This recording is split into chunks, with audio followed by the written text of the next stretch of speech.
in YouTube land. This is Rockin' Dave from, nope, not Aurora, Naperville, Illinois.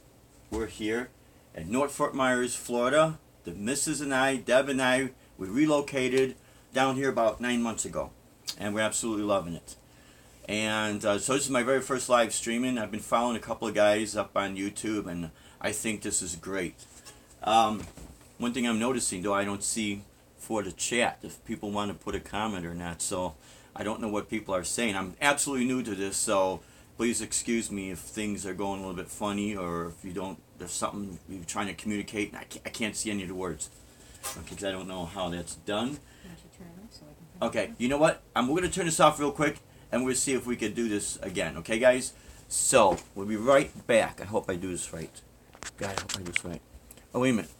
Slow show live chat message. Oh, okay, I guess I hit a button here. Sorry about this, guys. Again, this is all new to me. Now what's going on? See? Let's try this again. Let's try this again. Okay. Show live chat message. Okay. No. None. Hide all chat. So it looks like I get this thing right here. Is it? Okay, well maybe people... So nobody's on right now. No one's on right now. Okay, that's fine. That's fine. I did say about 1 o'clock, and what's going on here? Okay. This is all new. Sorry, that. Mute microphone, we don't want to do that. No. Okay. Well, just, I guess, keep it rolling. Yeah, keep her until somebody comes on. Until someone comes on, exactly. So, again, this is all new, so I'm going to fiddle a little bit. Fiddle and faddle, how's that? You're probably wondering what kind of guitar this is. It's not a Paul Reed Smith or a Dean, it's an Epiphone Gibson. And I'd forgotten, well, I didn't forget that they made these. I never seen one in this finish. Back in 1987, I was going to buy one. It was a black finish, and I decided, well, what the hell, maybe next time I'll buy it, and I traded the money for the GK 250ml amp, and kept that amp for a little while. Kind of regretted not getting a guitar, but hey, it worked out in our favor anyways, because I got one with this finish, and it looks like it's the next two series. I think these are Bill Lawrence pickups. I could be wrong, but, you know, if anyone... when you see this video, or maybe later on the replay, and if you want to say, hey, yeah, those are Bill Lawrence, or no, these are kind of a Gibson's version of it. So, anywho, that's that. So, we'll wait when people start getting on, unless they're trying to get on and they can see what I'm saying. But the topic is gigs, getting gigs, and local unsigned guitarists. And I see a lot of stuff on YouTube. I see a lot of product demos, and I think they're all great. And just yesterday, I seen a video. I guess this girl's name from England is Mary Spencer, and she's got Tuesday Talks, and one of her subjects was touring. And you know, I subscribed to her channel, and I did send a message and saying, yeah, you're absolutely right. That's how it is, especially when you self-fund things. My wife and I, Deb, we've been doing the, I call them road shows, because see, when you're on a tour, you're out there multiple days, although we've kind of been out there multiple days. I call them road shows. We were all doing it self-funded, and the deal with that is you just have to watch your expenses, watch how much money you're spending, because you'll burn through more money than you realize. Don't try to live like a rock star out there, because you'll take yourself to the poorhouse very quick. You'll be down at the pawn shop real quick with your gear if you try to do that. So, yeah, but she's got some really good, interesting footage. We were averaging about 150 shows a year when we were living up in Illinois. And we would travel from Illinois to Texas, back to Illinois, then Illinois to New Mexico, then back to Illinois, and then down to Arizona, Tennessee, and then get back to Texas, and then Canada. We've done a couple of shows in Europe. One was in Ireland, and I think one of the biggest shows, the most surreal shows we've done was for NATO in Brussels, Belgium. That was real interesting. Eating in the cafeteria, being the only guy with long hair because it's a military base. It's NATO. Cool. I've got one person on. That's really cool. I really appreciate it. I wonder if that's Joe Wench from the Joe Wench Project. I'll tell you, if it is Joe, you got me started with the chatting. You're the very first person I was able to, communicate with. And it was actually when I was at the grocery store. I thought, let me see if this works, And yeah, it worked. And I really like your stuff, man. I really, really do. Oh, wait a minute. I think that is this guy, R2, R3, Locking Nut. Yeah, hey, man. Yeah, you're awesome. As my wife does. That's okay. Sorry. That's okay. Yeah, I think you're awesome. I think you still live in Illinois, I think. And if not, I think someone lived in Illinois, then they moved to Arizona, and I'm trying to remember everything, so I apologize.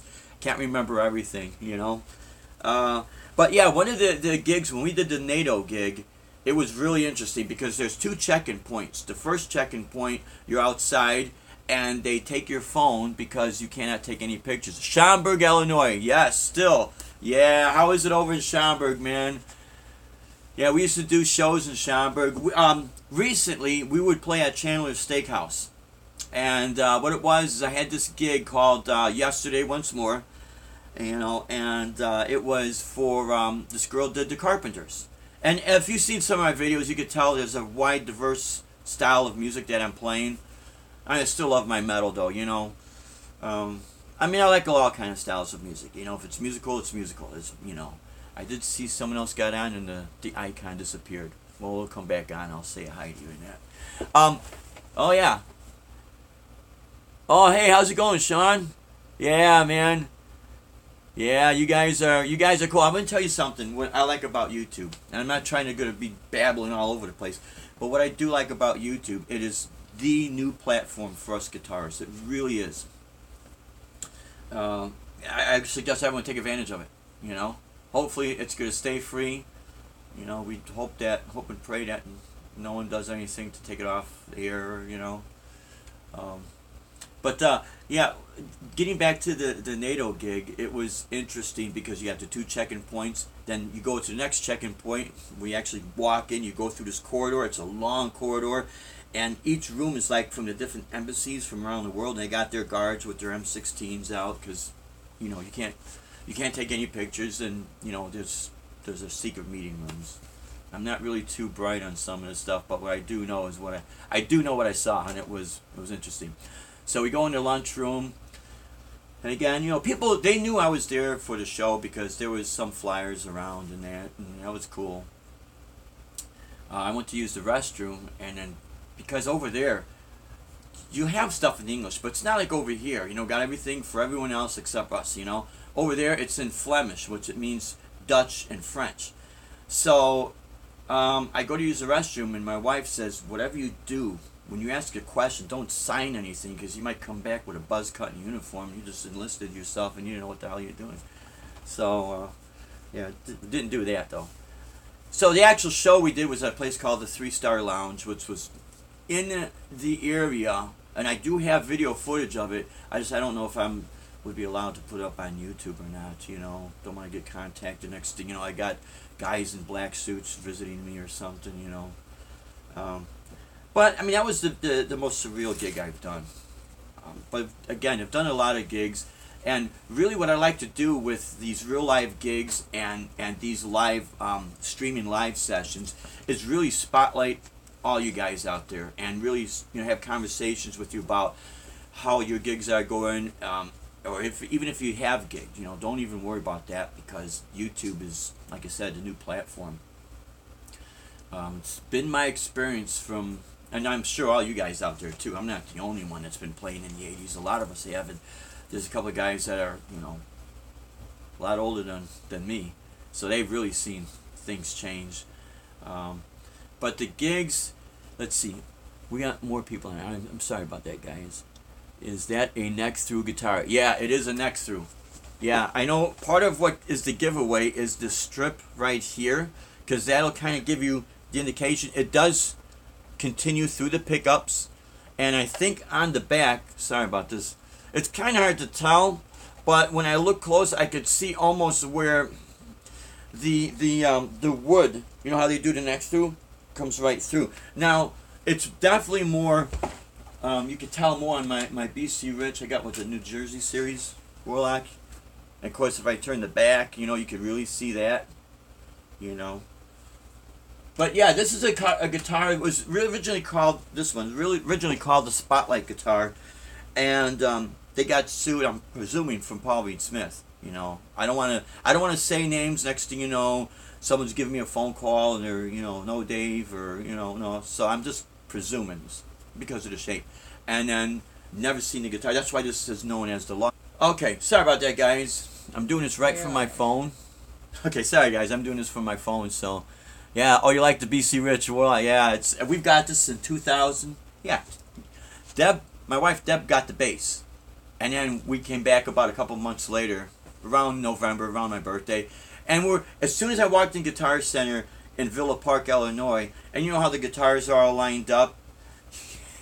Yeah, YouTube is the new platform for guitars. Yeah, it really is. It really is, man. Take advantage of it while we can. Yeah, so I saw, as soon as I saw the strip, you know, I didn't see the whole body. I just saw the strip. I bet that's a neck through. They had this and they had the Mockingbird. And I like the Mockingbird, but this was a lot easier to the smaller frets. So, it's got that. And it's actually a great guitar. A lot of people will knock some of these because they're made in Korea. I really don't care where the guitar is made, as long as it stays in tune.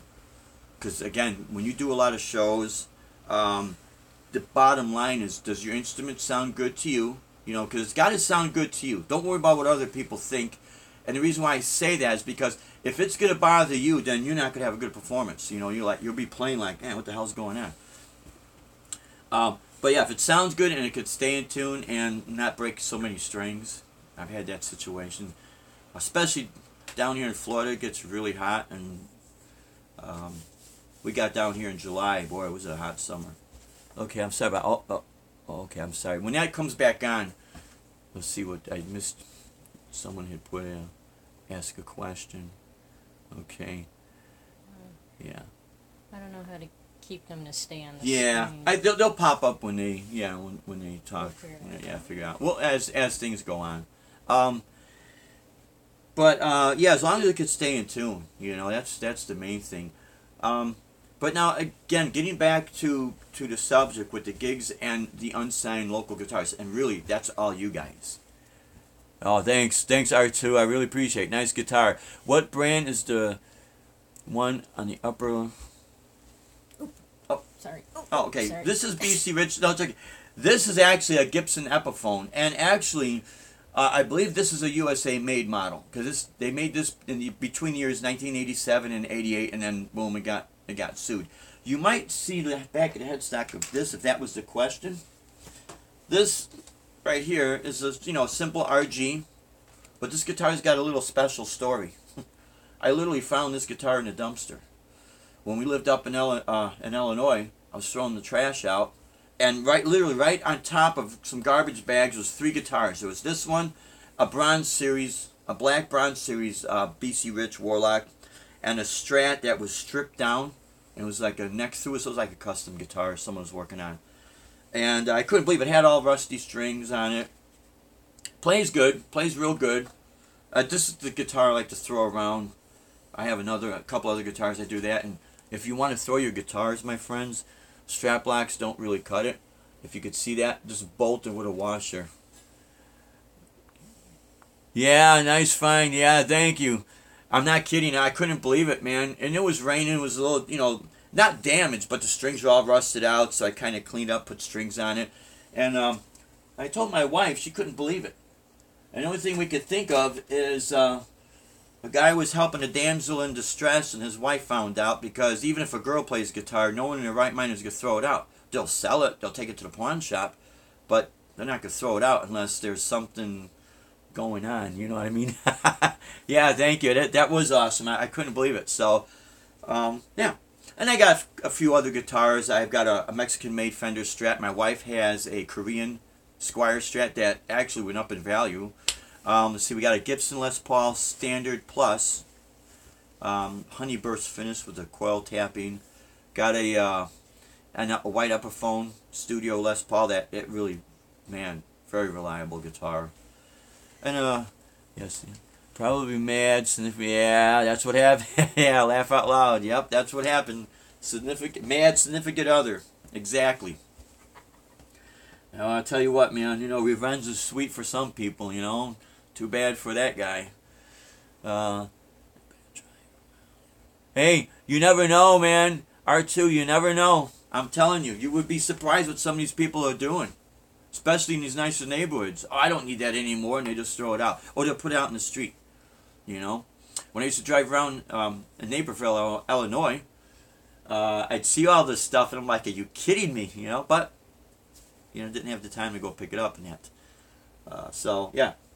But how many people out there are actively gigging and have seen a drastic change in the gigging world, in the clubs? You know, if you got any thoughts on that, just let me know, because I'm going to kind of share with you what I believe what's been happening. For those of us who have been gigging heavily in the 1980s, it was a different time. There was a lot more places to go out, especially R2, if you are in Schaumburg, and if you lived in Illinois most of your life, you'll probably remember the Thirsty Whale.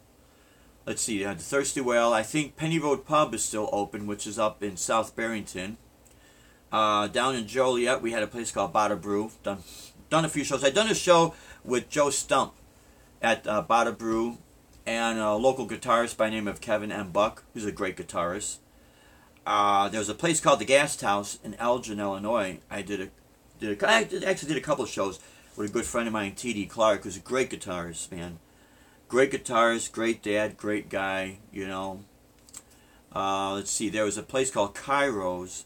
I believe that was also in Schaumburg. In 2016, we did a thing called Battling Axes with a guy named David Bessinger, who's a great guitarist, great solo. He's got a great style because he kind of does a shred thing, but kind of like Eric Johnson, but kind of very melodic, you know. So he's got like a very rounded style. And then the other guitarist, his name is Jim Papp, who is actually a much better guitarist than he thinks he is. And he plays in a band called Faith in the Falling. And he's a firefighter. Let's see, I played the Thirsty Whale, yeah, many times, yeah. Tony Shark. He had another place fairly recent. I believe it's Shark City. Let's see.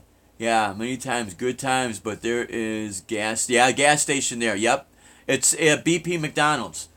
Because I remember stopping there to get gas, and remember, the only thing they have left is a little plaque.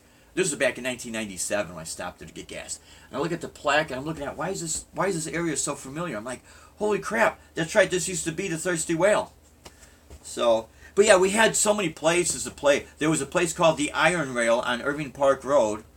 I was in a band with the guitar player, Nick Cox, that is in Seventh Heaven in Illinois. We were in a band together called Fourth Rising, and we did a gig at the Iron Rail. And the Iron Rail was interesting because on the stage, the support beams for the ceiling, there was these two poles. And you had to watch out if you're jamming, man, you smashed your headstock. And actually, that was the gig I first started throwing I had a Philharmonic Strat copy. Because I worked at a pawn shop. So I had this guitar, then I had a custom guitar I got from the NAMM show, because I was going to be there in Dorsey. A guy named Monroe Custom Guitars. If you could find any old Guitar World magazines, was a guy holding a guitar similar to this, and then there's a couple of pictures of guitars, and one was like a lightning bolt. That is Monroe Custom Guitars. So I did the gig over at Iron Rail using the Monroe, and then the Strat, and then a friend of mine who was in a band called, oh my God, Aftermath. He let me use his Les Paul, but he says, Dave, please don't throw the Gibson around. I says, no, I could do that, man. But the point is, we had a lot of places to play at, you know.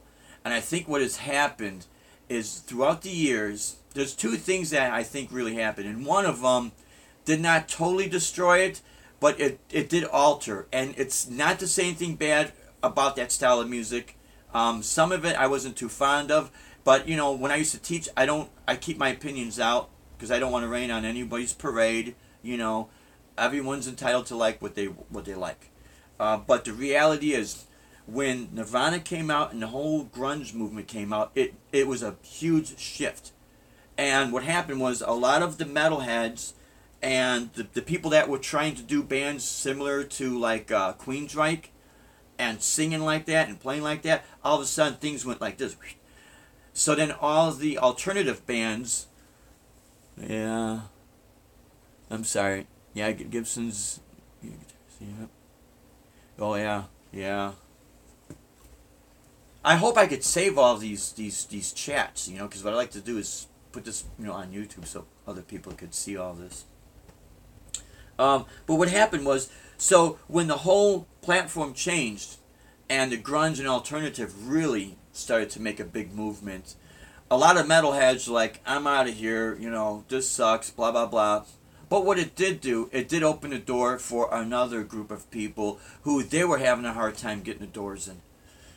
Getting into the doors of the clubs and that.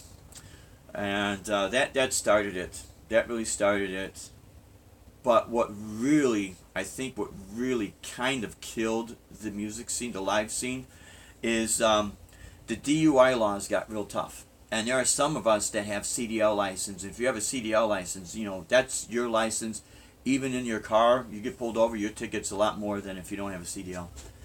So I remember watching the police. I mean, they'd be across the street in the parking lots at the end of the night, just watching everybody, and just see who they could nail and who was drunk and who wasn't. And then you had the smoking ban, and a lot of people said, "Screw this! I'm not coming out anymore because I don't want to get a ticket. I can't smoke. I can't this. I can't that. So they said, "Screw it." Plus, you add to the fact that technology has soared, especially with the last 5 years. With YouTube and the whole internet thing, and surround sound, and high def, super high def TVs, and virtual reality. With virtual reality, who wants to go out in the real world? They can just sit home and just blast their ears out and watch YouTube concerts. But still, it's not the same, man. It's not the same. It's not like going to a live concert. But it did alter. So then, therefore, we see this happen. So now the club owners, yeah, I remember that, Dave. Cops would everyone that was drinking at the shows. Yeah, you got that right. Or they were making money, man. I tell you what, that was the best time if you want to become a police officer. Boom, you're in business, man. Just sit back and watch people stumble out of the bars, and man, you're making money. So with that in mind, that took place, and the club owners. Oh yeah, then you have the karaoke's and the DJs. So now the club owners. This is the reality and what's happening now. It happens down here in Florida too. It happens everywhere. So I think it's worldwide, basically. It's an overly saturated market. There are actually a lot of guitar players. And I'm going to touch on a real quick subject if I don't forget. Sometimes I forget things. But the fact of the matter is, these club owners, it's easier for them to pay 1 to 2 people than a whole band. Even though they try to give everyone $100 per person, as opposed to back in the 80s, everybody was making money. And it was like, when you did the comparison, the cost of living in the 80s plus what we were making back then, it really was balancing out. And we were making money. Now it's like the cost of living is here, and the musician's salary kind of keeps hovering around here and goes down, maybe goes up. Well, that's why you put a tip jar out there. And don't be ashamed to put a tip jar out there. You're not begging. You're trying to make ends meet. So I think that's part of what happened with the gigging world. I'm very fortunate and very blessed that I'm still able to play. Down here in Florida, we have a thing called the on season. It's when all the snowbirds come down. And you still have people that are tourists, they come down to Florida. But as the summer approaches, man, they take off because it's so weird. I'm still getting used to this. In the summertime up in Illinois, we go out. There's a lot of festivals, that are still going on. The weather's nice, and of course in the wintertime, everything drops off. Down here, it's the opposite. In wintertime, it's like full swing. Summertime, it's like things go downhill. But I am still lucky to do my Friday night gig at a restaurant called La Corte bistro. That's why I do a lot of the classical and style guitar. So that kind of helps. That helps. And I guess what also helps is if you could diversify your styles of music. But if you don't sweat it. Stay true to what you really like to do, because don't do things because you feel like you have to. Do things because you see an opportunity and you say, well, I don't mind playing that style of music. I think I could kind of like it. I'll be all right, you know. Then you could kind of give it a shot, you know, at playing. But yeah, you do have to kind of diversify yourself. If you want to make a living as a musician, and it's tough, and it could be very, very tough. You still try to get a part-time job or supplement your income, because it's actually good, because sometimes you need that break away from it, because otherwise you'll go crazy, you know. I hope that's some good information for people out there, because again, I got a lot of experience, and I know I'm not the only one, but I don't see a lot of people really talking about it, and maybe they feel ashamed if they're showing it at their show. It's an empty house. You know, that's why I like doing things with the phone. Here it is. I'm not going to doctor anything up. I just hope that it can inspire people, and at the same time show them there's a reality. So when you go to a Guitarist or any music store and you want to buy a very expensive guitar, thinking that you're going to be able to make that money back, be very careful. Buy things because you want to buy them. Down here, and actually anywhere, if you do outdoor gigs, you know, buy a cheaper guitar, because it's not worse than destroying something that you love, and all of a sudden it's hot, you're sweating, and you're playing so square, you don't want to bump the guitar because you're afraid to, you know, and things of that nature. So yeah, that's basically that with the gigs, what's happening. And as I do these videos, I'm going to try to do a live stream maybe once a week, because I don't want to burn it out. I want to be able to have things fresh as possible. And then if anyone's out there gigging, please, if you got any stories or experiences, by all means, because this whole thing I wanted to do is to share what's really happening out there, and especially with the unsigned guitarists, because there is so many great guitar players out there that never got a fair shot, no matter how good they are, no matter what they've done, never got a fair shot. That's what I mean with YouTube being a new platform. I think it's great. I think it's the absolute best, and take advantage of it. So many times you heard of stories of people getting ready to get signed, you know, the big promise, the hope and the dream. You get yourself excited. You do everything that you're supposed to do, and next thing you know, it goes down the toilet. When you have a multiple of experiences like that happen to you, what starts to happen is that you say, some people actually quit playing, and that's kind of that's a shame, because they're really good guitar players, and they get so discouraged and so hurt, and they spent all this time and money and energy, they're just totally destroyed and totally fried out. If you love what you do, and you could do it regardless if you're signed or not signed. But the thing is that try to just stick it out. If you like to do what you do, go ahead and just stick it out. And I've heard this saying so many times before. It's not what you know, it's who you know. Well, part of that's true. Not all of it's true. Part of it is. And the reason why I'm saying this is because what you know does help. Because you do have to somewhat master your craft. You don't have to be a virtuoso. It's just what you play. You have to play it well. A friend of ours asked my wife, what does it take to make it in this industry? And she said one word: money. And I've had people disagree with me on that statement. But the reason why I hold firm to that belief is because it is a business like any other business. If you want to do this for a living, if you want to so-called make it, because making it is also being able to pay your bills, you know, making a living as a musician. If you want to get signed, or if you want to just take off, you know, where you could fund the project yourself. When you could fund your project yourself, you really come out ahead, because only a fool is going to screw themselves over. And I'm not saying people are out there purposely trying to screw people over. Although they are out there, you know. You do have a lot of really good, honest people that simply run out of money, and their intentions were good to help support you and help take you to those next levels and introduce you to people that they knew and whatnot. But when they run out of money, it's like, there it is. You know, the funds are gone. If you could rent out these places and sell the tickets and turn a profit, I know there's people out there who say, well, I don't want to do that, play to pay. You really shouldn't have to in some of the clubs, but let's say you want to do this. If you have a side business and you can afford to do this, that means your personal bills are taken care of. If you have a family, they're taken care of. You didn't squander your money on a hope and a dream.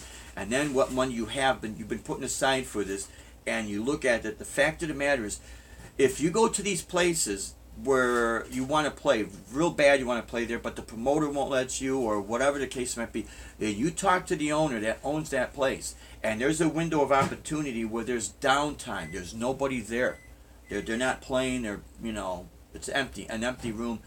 You offer to say, hey, how much does it cost to rent out this space for, you know, how many hours? Chances are they're going to open the door to you because they're sitting on that property. They need to make money, you know, and they could care less if you succeed or not. They know they'll make money just by you renting out. And I know it sounds crazy, but boy, I tell you, I've had so many people promise me things, and there were so many letdowns. The only person that never let me down was my wife. And she's been self-employed for 25 years, and she said flat out, anything in business revolves around money. You have money coming in and money going out, and you just gotta the whole thing is the money that comes in. You want to see more come in and less go out. You know, so that's how that is. But again, I hope people out there are able to still go out and play. I think there's a guy named Ben Coombs up in Canada. He's got a band and he's gigging. And then if you want to do it for fun, that's fine. You know, go ahead, enjoy it, enjoy life. You know. So, anyways, I want to show you a little bit what this guitar sounds like. This has the coil tapping. This is without the coil. Now I'm just with the clean sound here. There's the coil tapping.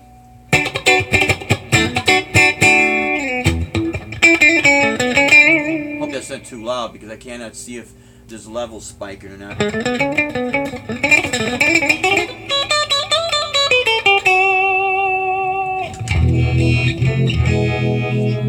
then here's my overdrive for this particular channel.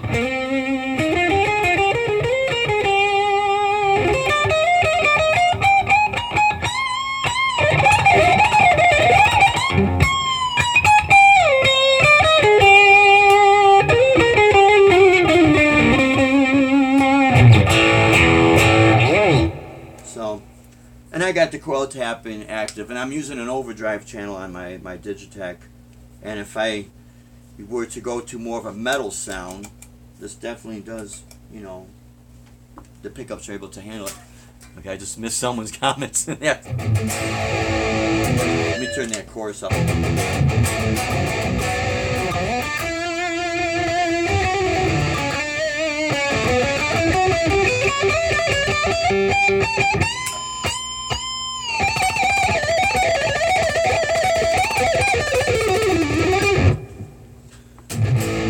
It does have the whammy bar, but you know.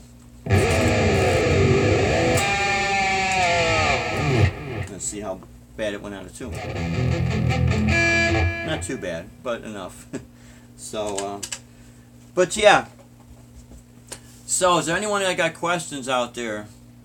I know this is my very first time doing this, so I'm all new to all this, and I think there's a lot of great guitar players, all you guys out there. I actually watch your videos. Let's see, you got Jim Guitarist, Joe Wentz Project.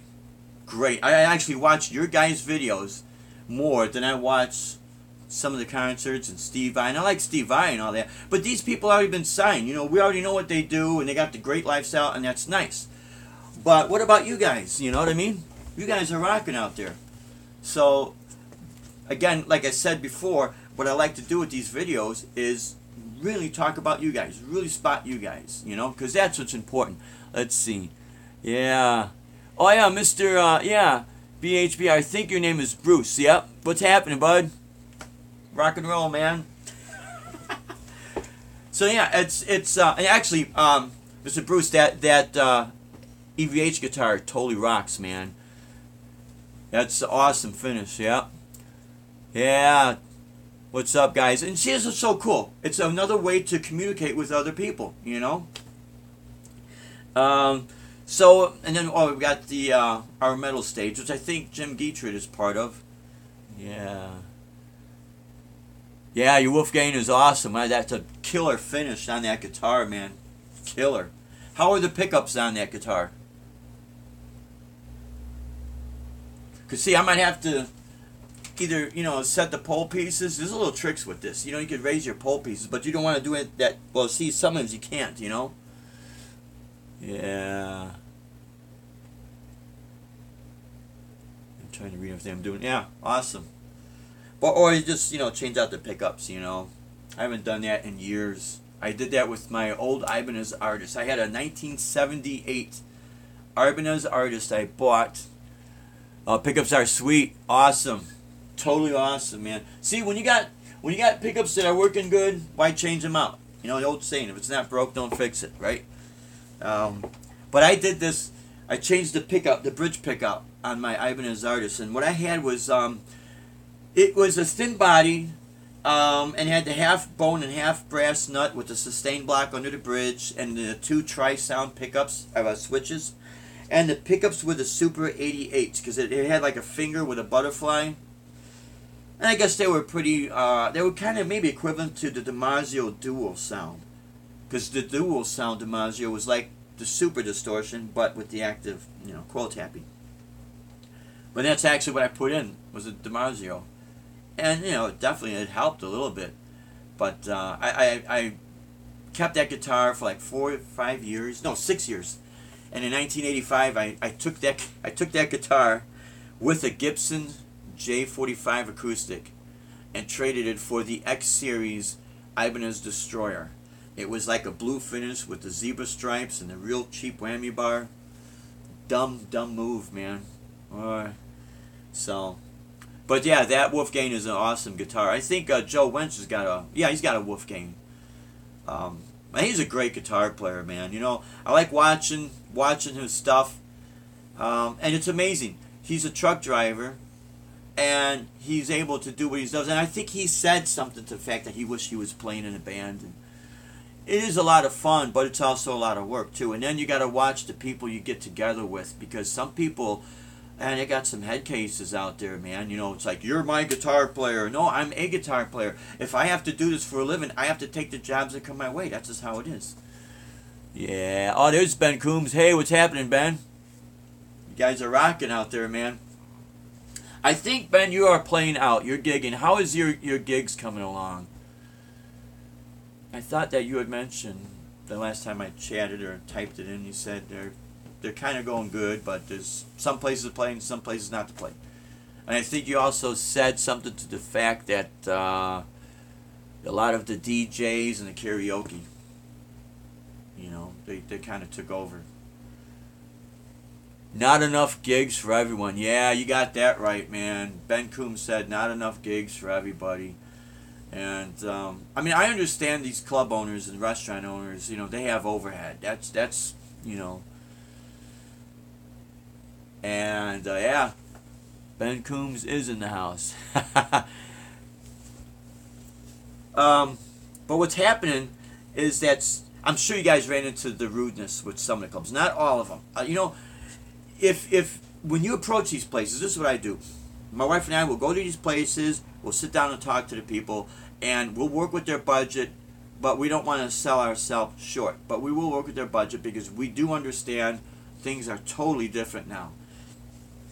But then you get some of these people that are just so anal, and they look up at the ceiling, like the answers in the ceiling. It's a simple yes or no question, And I understand when you relocate to somewhere, you're new, no one really knows of you, or they don't have time to sit on YouTube and watch videos because they got to run their business. I understand that, but it's awfully strange when you meet with the manager, and really I like to meet with the owner because they're the ones that's paying. It's their money, and I find it strange that when I tell them that I'll work with your budget, and I'll make sure if you want me to watch the volume, I'll watch the volume, and some of these people try to make it so ridiculously hard. I usually give them like 3 strikes in baseball, and that's it. I ain't gonna bother with them, and I don't bug them like every day. I give enough time in between, But there's one thing I always remember, that these restaurant owners, they're stuck to the brick and mortar building. We're transient. We could go anywhere, It does make it a little bit tough for us at times. But I say that not to disrespect anybody, because I do understand. They have the overhead, they have the insurance, the liquor license. They got the health inspectors that come in. And if there's a citation, that costs them money, plus their employees. I totally understand that. But it's when they want to make you feel like you got to crawl and beg for a gig. I'm not crawling and begging for a gig for anybody. I'll tell you that right now, man. No way. No way. You got to have some sort of self-respect, because otherwise they'll play you as a fool every time. And they will do that, and,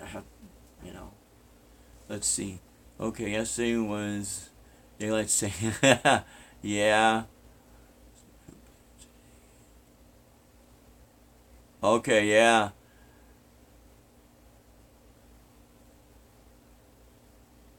Yeah, I don't bet. Yeah, that's good. Don't. Yeah, Ben, don't. Any of you guys, don't beg for gigs. There is a difference between being respectful and being polite and then begging. And there is, sometimes we have to understand that these club owners, if they have a bad day, because, they look at their bottom line and they got no money. They're like, holy crap! And then this guy wants to take money from him. If he wants a gig and wants me to pay him that. So there are times you have to be real strategic and understanding their point of view. But it's when they can, constantly make you feel like you're nothing. That's wrong, man. That is so wrong. Because here's the reality. It's like in the you got the Major League Baseball and the minor leagues. Do you ever notice that the minor leagues, they actually work harder because they're trying to get into the majors? I'm not saying all the majors don't, but usually that's what it looks like. Well, it's the same thing with the musicians. And this is why I wanted to also do a spotlight for the Unsigned Guitarist, because I personally, when I look at it at face value, the Unsigned Guitarist will play a lot more with passion. They're hungry for it. And so what if there's a little mistake here? I mean, we're all human, and we're all at the mercy of the elements of the gig or the outside weather, if we're doing an outdoor gig and that. But the reality is, there's a lot more great guitar players that never get that opportunity, and it's like, I don't care if they're signed or if they're not signed, or if they have this endorsement deal, or if so-and-so has mentioned something great about them, and this person knows that. I don't care about all that. If they're good, they're good. And when I watch people, I understand people have a bad day. We're all human. That's how I really look at things. I don't wet my pants anymore because someone told me that if you buy this guitar, it was owned by this person that was signed, and there's a chance that you might. I don't buy any of that anymore because I've heard it too many times before. I think someone's not feeling good out there. I apologize, guys, because I got my phone going this way, and the messages, they come up and they go down. So I hope you're feeling better too, man. Yeah. See? Reality. So, when people want to make you feel small, and you're in a situation that, let's say an illness happens, you got to take care of your health first. You really have to do that. Because the industry will make you feel, not all of them, and I got to watch what I say, because next thing you know, they're going to want to bash me, and that's fine, I could care less, because not everyone's a bad guy out there, but the ones that are, they're going to give you this ridiculous amount of advice. Hey, thanks a lot, Ben, I appreciate that. Yeah, I really appreciate that. I really don't know what the hell I'm doing except just blabbing away, but I'm just trying to share experiences, Yeah. Yeah, I'll tell you what, I try, man. I try because, again, like you guys, I'm sure you heard it all before. After a while, when you hear the promises that you're going to be signed, and you got to buy the best gear, and you got to buy the amp that's got this certain tube that was made in Russia, or made by this guy, or otherwise no one's going to say, I guarantee, when you go out and you play at these places, go to just look at the people sitting at the bar, because see, really they care about is their drink half empty or half full. They could care less about the SM57, off axis on the 412 cabinet on the left side. No one cares. No one cares about A minor 7. No one cares about the special tube. They'll see things at face value. Oh wow, that's cool. Or they'll say to their girlfriend or boyfriend, yeah, this guy's playing. He got signed to Steve Vai's label. And Steve Vai, I'm not saying anything bad about you, buddy, so you're a great guitarist. I'm not saying anything bad about you. But my point is that after that wow factor, it lasts maybe like 2 seconds. And then it's on to their talk, they talk. That's why we got to play so loud in some of these places to get their attention sometimes, Not all the time, but sometimes. And they don't care. As long as they're having a good time. That's their bottom line. And the reality is, if you've gone in a recording studio, they'll tell you, there's people with the trained ears. How many times have you heard people tell you, you don't understand, Dave, I have these trained ears, and I'm telling you my advice is going to help you with a better recording. And there's some truth to that. I'm not trying to knock them. But the fact of the matter is, you mean to tell me you're going to hear this, and the drums are going, and everything's going well, you're going to hear maybe this in the background? Now by yourself, yeah. Or if I am going to boost for a solo, it'll be much louder. But guess what? You're still hearing this backdrop. So you're not going to be able to tune in and say, yes, he's got the SM57. Yes, he's using the Seymour Duncan pickups. Yes, I could tell this. The average person that are paying us could care less about all this stuff. That's the reality. And so many times when I was teaching up in Illinois, I'd have parents ask me, hey, Dave, is it true that if I buy a Digitech, because my son, I only have a whole lot of money, and he wants to buy an effect unit, and I saw the Digitech is a lot easier on the budget. Is it less than some of these other high-end gears? Well, the higher-end gear is going to cost money for a certain reason. But the Digitech has got a little secret weapon under that little bass patch. And that's a different story for a different time. But the reality is, if Johnny's 15 years old in his room, he's putting this together, his first band, unless you have the money to spend on all this expensive gear, chances are, by the time Johnny is 17 and figuring out that he likes girls, and now rap is in, and he wants to be a sports player, all that expensive gear you just bought him is sitting in the closet. And then the reality is, these will hold value. Well, some of them will hold value, but half of this stuff doesn't. Go to the pawn shop, you'll see. Or look at, the stuff that it's used. I've seen the same effects that I'm using on the used market for like more than half the price. So that tells you right there. Now again, I'm not telling people to go out and buy stuff that's cheap that's going to fall apart, But don't take yourself to the poorhouse, man, because someone told you, Ask those people that give you all that advice. If they know so much, how come they're not doing it? There's an old saying, if it's that easy, everybody would be doing it. Everybody would be making money. You know who makes money? The trades. That's who makes money. Music is a want, it's not a need. And boy, I'll tell you what, I've had people tell me, we don't understand, Dave. We all need music. Yeah, of course we do, But it comes down to the bare necessities. When I was doing HVAC, we would have to buy all the good tools and that. Because not only was that my main source of income at the time, that was our business. We started that company. And I can't go out there with stuff that's going to fall apart, and we're working these $1 million homes. Let's see. Oh, okay, I just seen something that just disappeared. I'm sorry, guys. I am such a dinosaur at this stuff, man. This is why I respect all you guys. You guys have been doing this for a while. You guys have taken an advantage of a platform that is totally awesome. And again, I watch you. To me, you guys are more of a stars than the stars are. Everyone puts their drawers on one leg at a time. Okay, on the chat. Okay, yeah. You know what? You're right. Yes, yes. Now watch. I'm gonna do something. And okay, it's gonna disappear. Okay. Hey guys, I just received my Johnny being sure. Ah, okay. Okay, yeah. Here's another thing, which I should start doing. My wife, she helps me with everything because she's smarter than me. You know. All you guys with all your merchandise, that is great.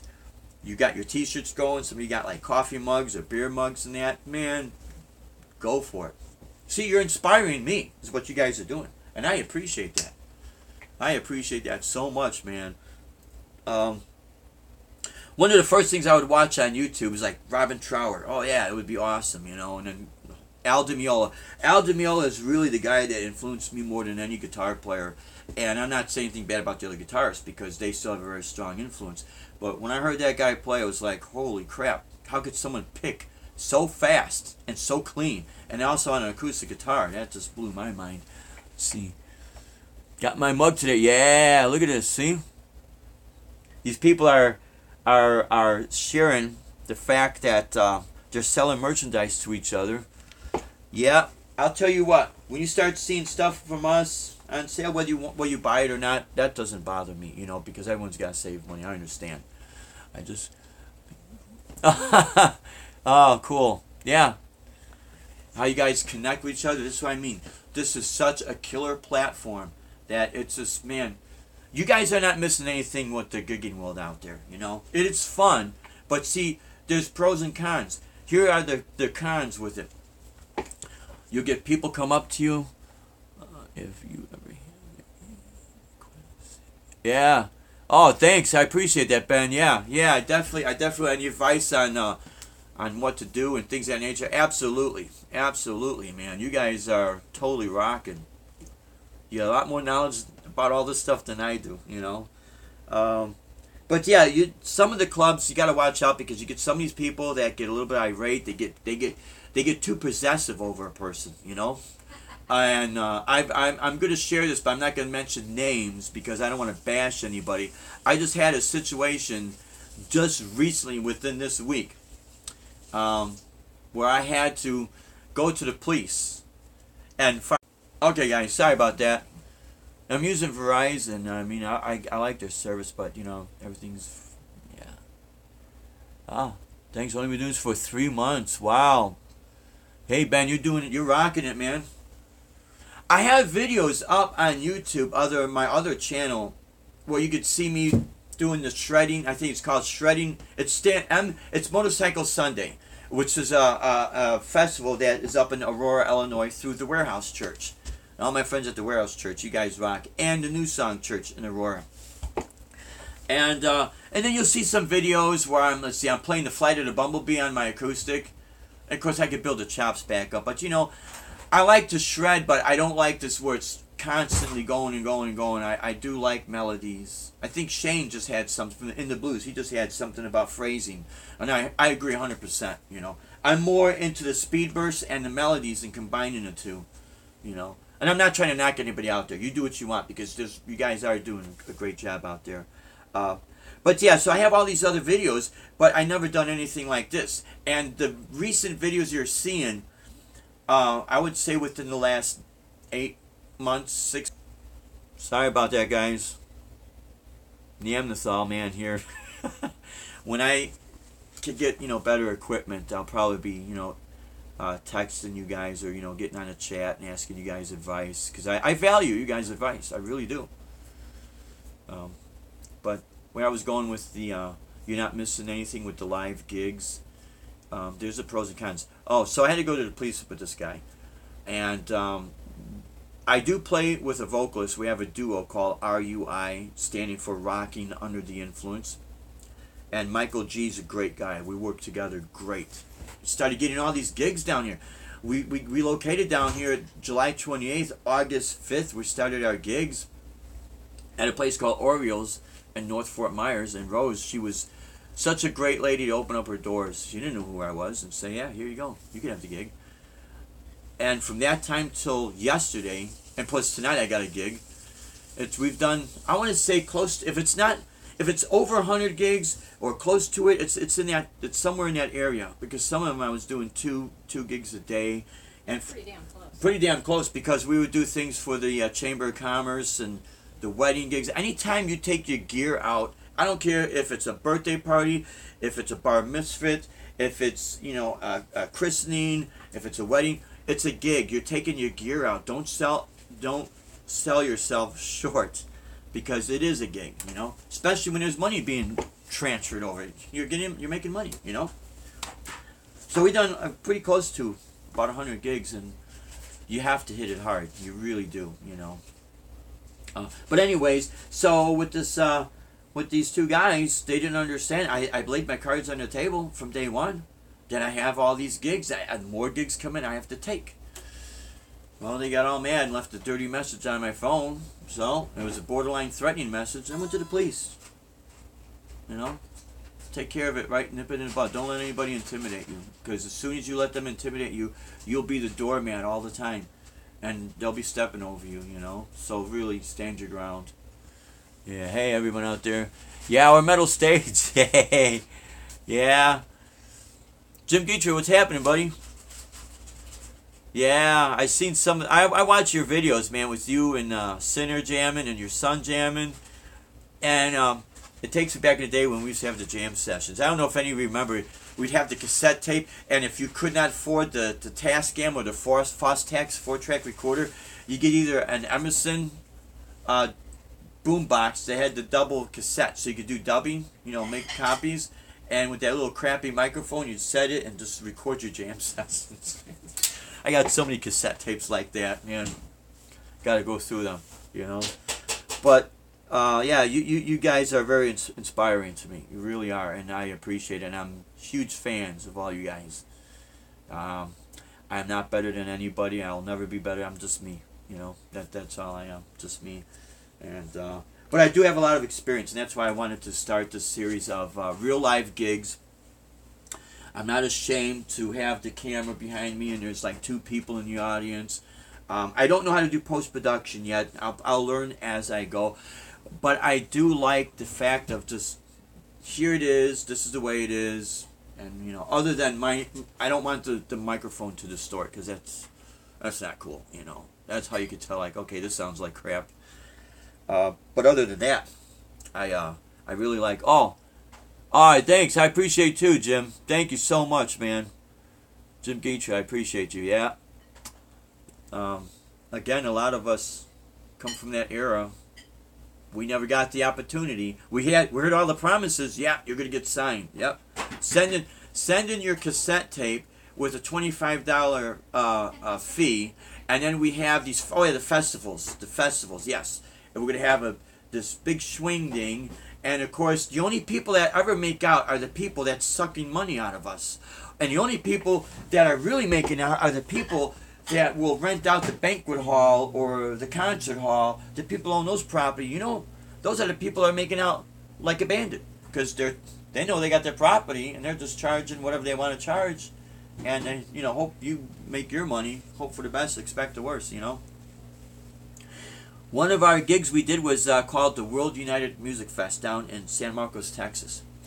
And we drove all the way down there from Aurora, Illinois in a Dodge Neon with my half stack.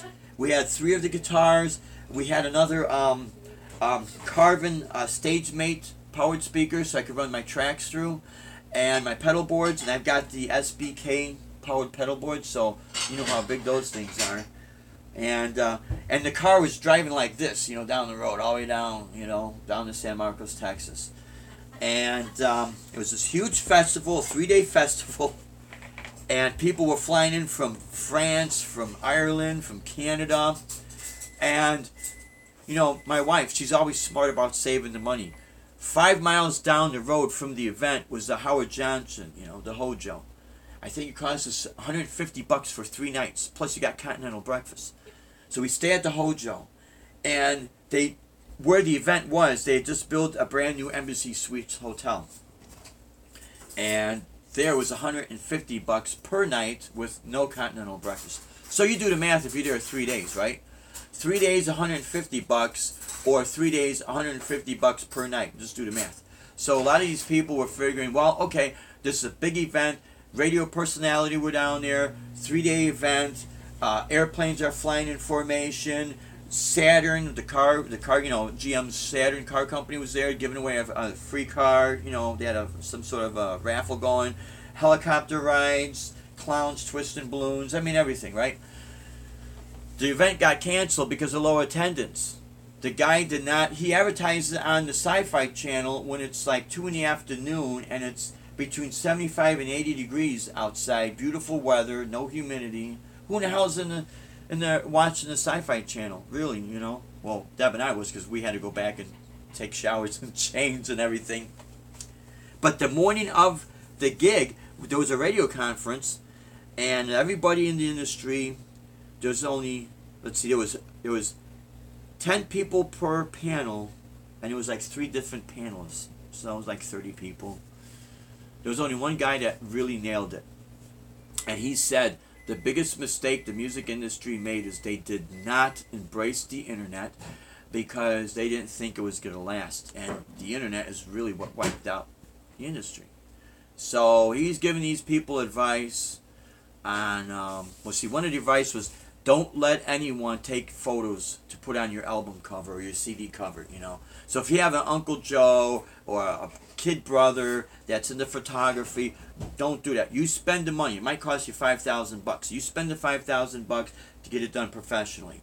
There was another guy that said he wrote all these songs, and another advice from a panelist was, well, no, you got to go back in the studio and write like 15 more other songs. So this guy already had like 20 songs, 25 songs. His advice was, no, you go and write more songs, and then they'll pick and choose whatever one you want. And they said, make sure you go into a reputable recording studio. And I'm looking at this guy, and he mentioned something about that, he doesn't have that much money, and he didn't look like he was all that healthy and that. I'm sitting there listening to this crap, and I'm thinking, these people are lying to these people. I was getting mad because I'm seeing a reality here where it's suck money out of people, give you bad advice because, see, they're going down the toilet and they need our money.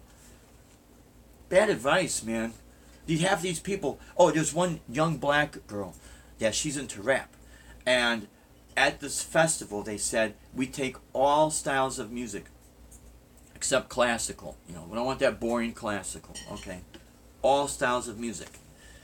So this girl stands up, and she says, well, I've got a CD, and I'm into more hip-hop and rap. The first thing this one guy said on the panelists, no, we don't take that. Well, 5 minutes ago, you said you take all styles. And if I were to look at this strictly from turning a profit, all of us in that room, really, as far as popularity is concerned in mainstream music, and this is a reality, this is not my opinion, and I'm not a big fan of that kind of music, but if I'm looking at it just to make a profit, I'd take that girl with the rap and hip-hop because I know I could sell her quicker than I could sell any of us. Because reality is, at Super Bowl, who was the artist playing? And I'm not trying to disrespect our generation or anything like that. But it's strange how these people want to give us advice on what we should do, that we got to spend money we don't have, maybe take a second mortgage on the house, maybe, go through a divorce because, your spouse is like, my God, we're spending money left and right and we're not seeing results and you want to spend more money? All of this kind of like making fools of us. And we're not dumb people. That's why I like what's going on with the internet. And that's why I like you guys so much. Because you're smart enough to take advantage of this. So I hope that doesn't offend anybody.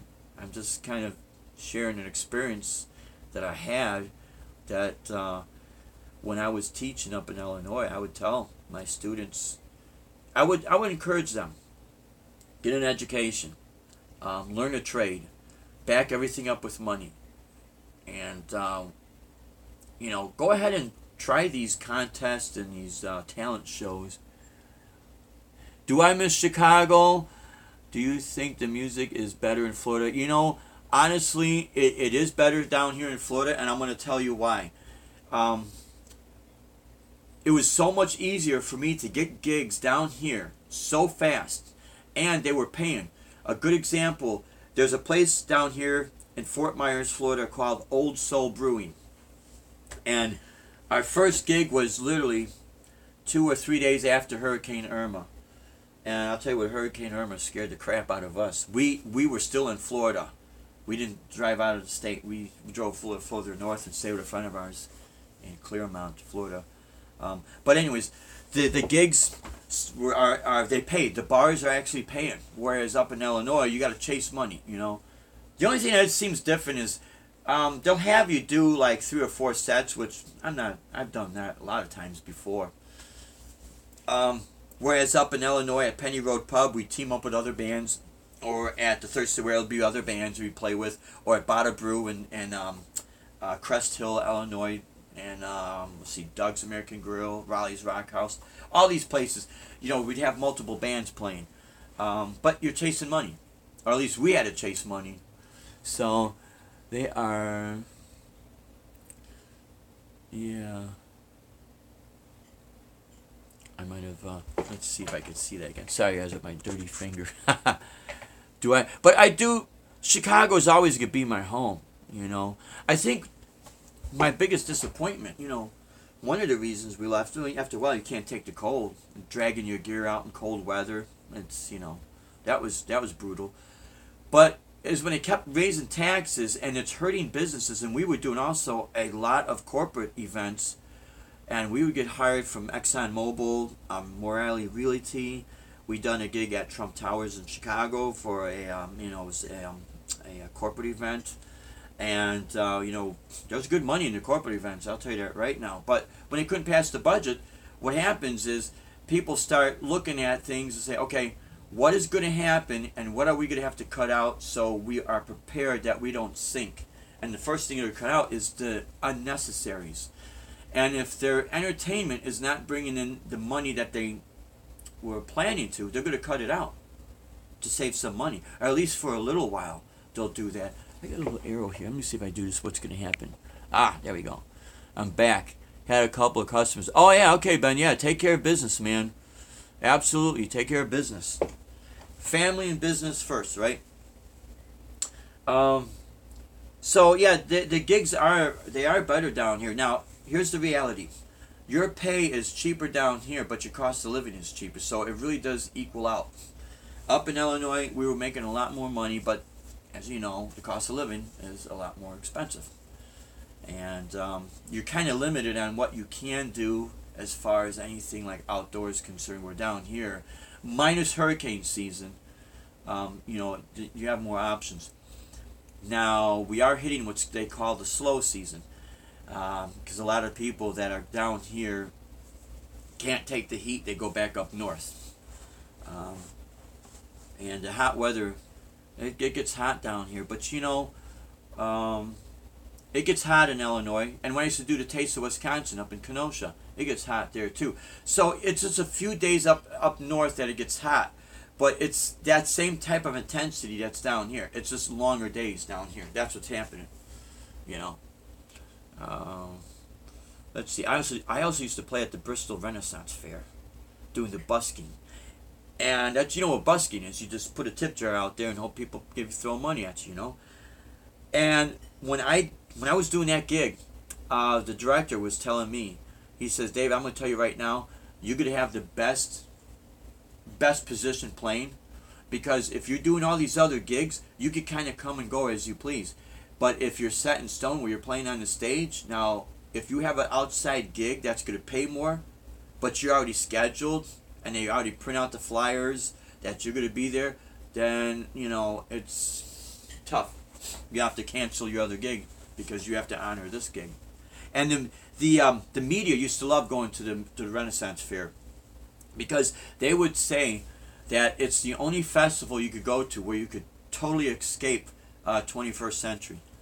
I don't know about the other Renaissance Fair, but I do know at Bristol that we really could not play anything popular or any Baroque music. We're really restricted to the certain time period, unless things have changed. Right now, Chicago sucks, Dave. Yeah, people, yeah, the weather sucks, the taxes, yeah, you know, it's affecting everybody.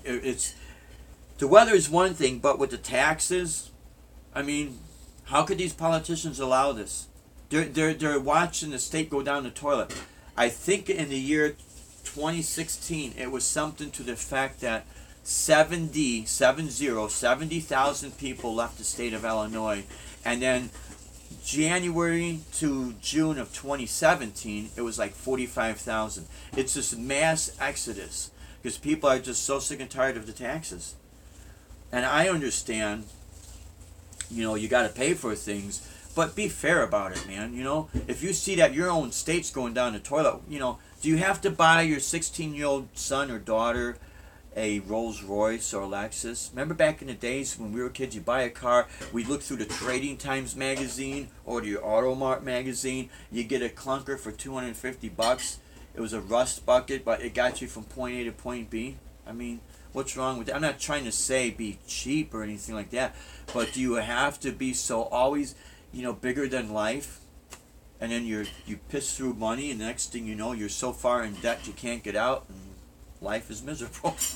And I don't mean to laugh at it, but it's a sad reality, guys. It's a sad reality. So yeah, that's how I look at the music industry. I mean, I love music. It's a big part of my life. But I love to play because I love to play, and I'm very fortunate and blessed I could make a living. I'm what they call semi-pro, because I also have a side gig I do. Oh, my first car. Oh, I gotta see this. Sorry, guys. My first car was a used 1963 VW Beetle. I missed that car. Yeah. How about it, Bruce? I actually did not own a car when I lived in the city because there's nowhere to park it. So I was buying equipment. Yeah, with the taxes, man. See, what's nice with Florida, and I think Tennessee is like this, it's a no state income tax. So we only pay one tax, a federal tax. I guess you could say the pros and cons on that. If a state is fair, they're going to use that tax dollars where it's needed. And they're not going to just constantly rip people off. So yeah, I'll watch my time here too because I got to get ready. I'm blabbing away, guys. I'm sorry. I really apologize about this. Again, this is you never forget your first time, right? Yeah. Oh, 13% sales tax here. And that's, that's Ben Coombs. I think you're in Canada, or you're on, like, off of outskirts of Ontario, I believe.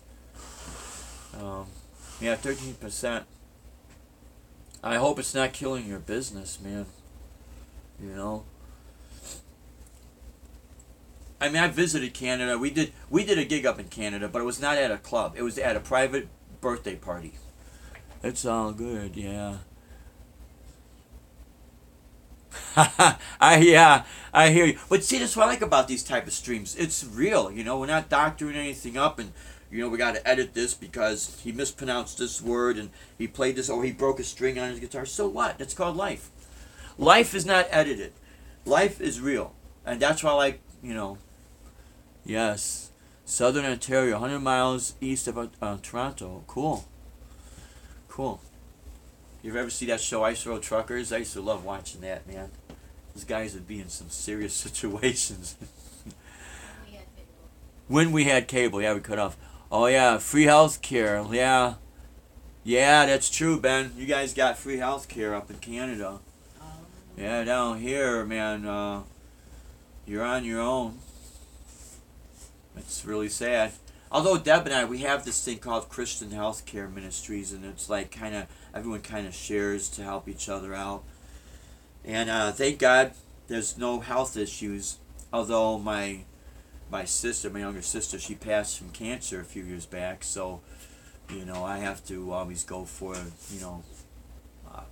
every 3 years go for a test because make sure it runs in my family, so just to make sure everything is fine. And so far everything is good, But if you eat right, to do things in moderation. Yeah, thanks, Bruce. I appreciate that, man. It was a tough one.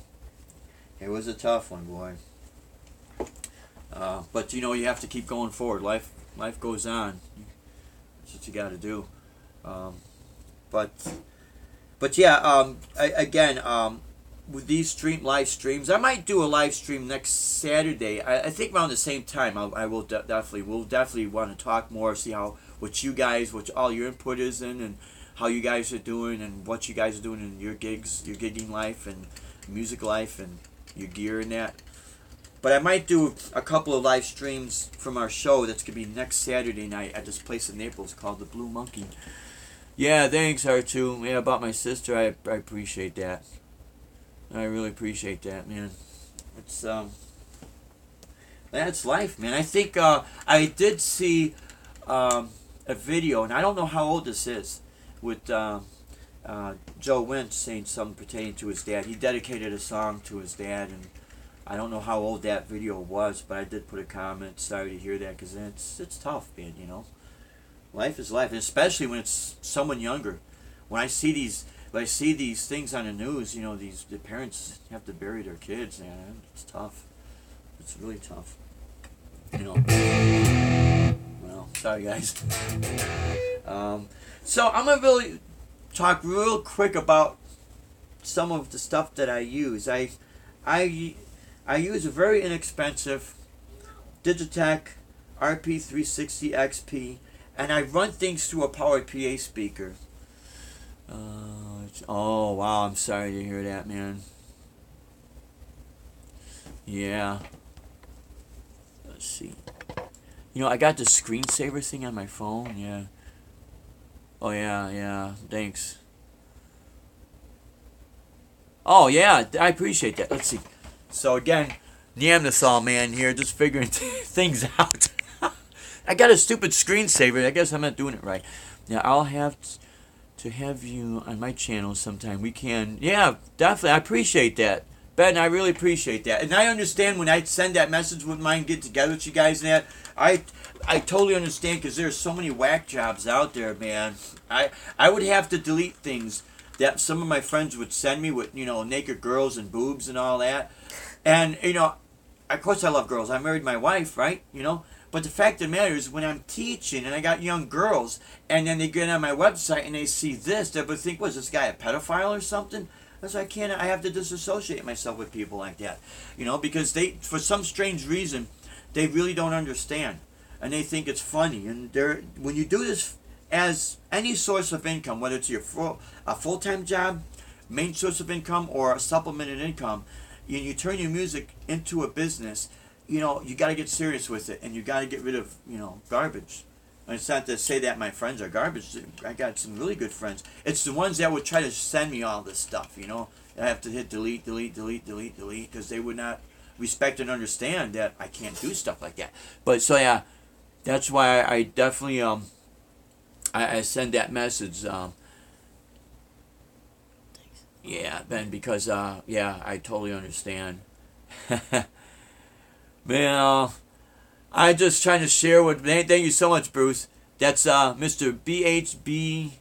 BHBJR. I think your name is Bruce, but I heard the other guy say that, so that's why I'm saying Bruce. So if I'm wrong, I apologize. You know, but I just try to share just a reality what I've gone through, and I'm sure you guys have gone through that, and I think it needs to be said out there, because you have a younger generation coming up, and they see everything that is always this perfect world, and, you know, I would feel bad sending a person the wrong message when I do know that there's this other side, that at least if I shared it with them, it might not happen to them, you know, but...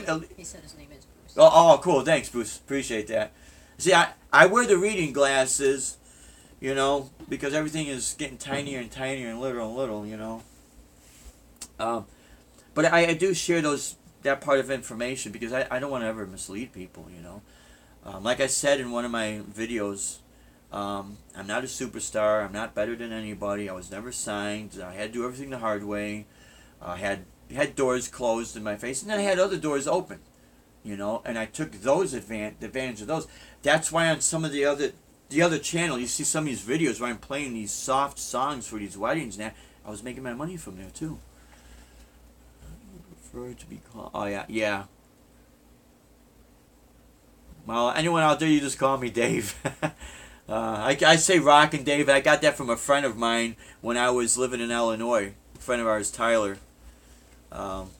Good guy, man. He was the maintenance guy. I used to help out doing the maintenance, Aspen Place Apartments, because I used to do HVAC, and They would once in a while see if I'd wanted to get back and do HVAC with them. I thought, no, you know, it's different as a service guy. I was doing more installs, residential new construction, but it's definitely different when you're the owner operator. Now, my wife and I, we were the owner operators. We started the company from the ground up, and then every time you buy refrigerant, you gotta watch because the government monitors everything, and it just got out of hand. I'm like, screw this. And then of course the housing market crashed.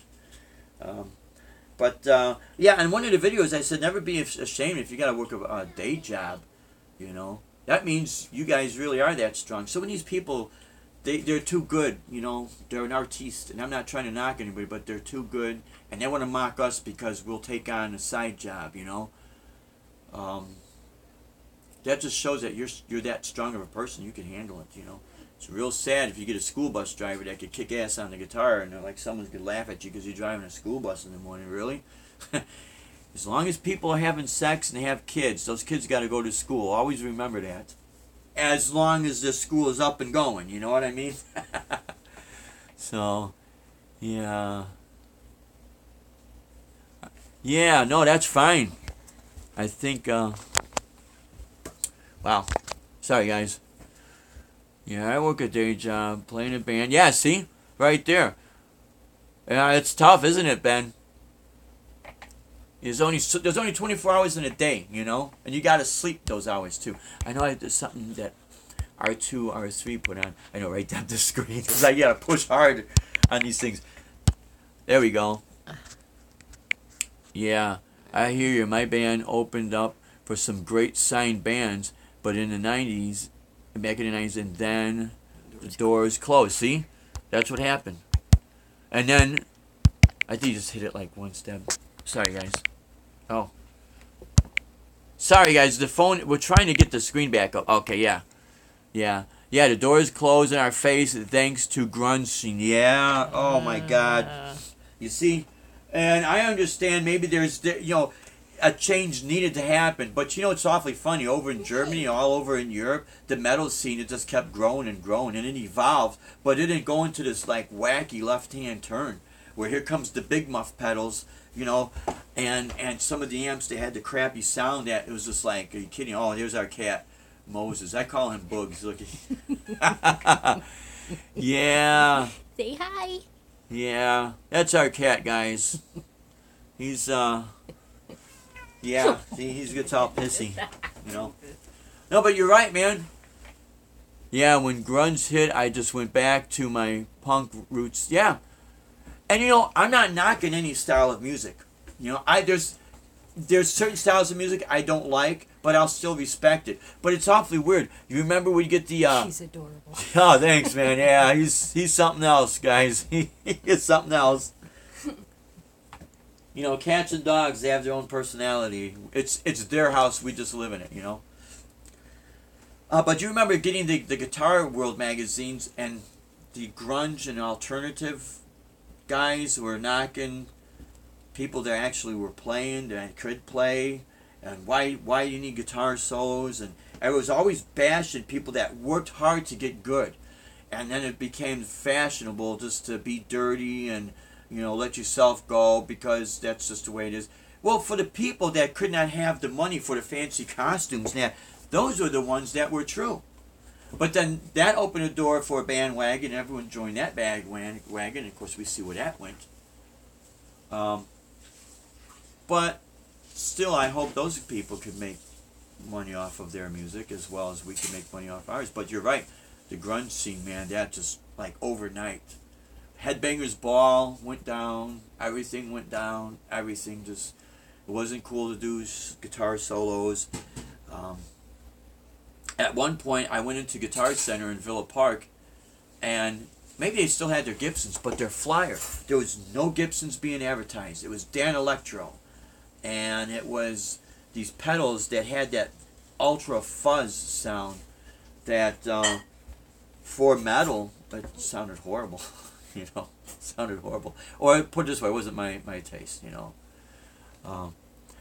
But yeah, guys, I really appreciate this. You know, you really are inspiring. I watch as much as I can, and when I get on the chat, the moon and the planets aligned differently, and I lost my signal. So we're back on.